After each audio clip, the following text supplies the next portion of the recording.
Il doit probablement avoir de la réticence au changement.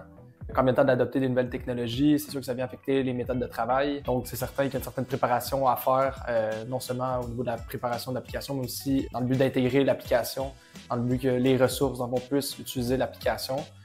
Comme ça vient un peu affecter leur quotidien, il y a plusieurs dirigeants ou responsables d'entreprise que c'est certain peuvent être freinés un peu par l'inconnu.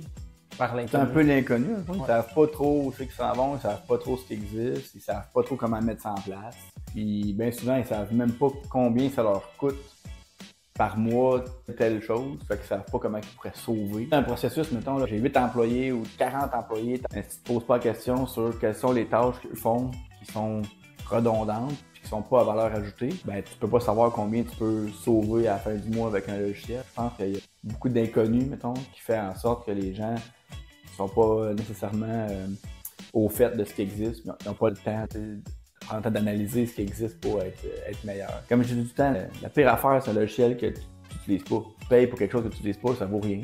Le but, c'est que quelqu'un l'utilise, puis il faut que ça fasse un changement positif dans l'organisation, que tu aies un retour sur investissement rapide. C'est pour ça que c'est important de planifier non seulement ce qui est par rapport à l'application, mais ce qui est par rapport aussi aux méthodes de travail et à l'intégration. Je pense que c'est une grosse partie de la réussite d'un projet en informatique.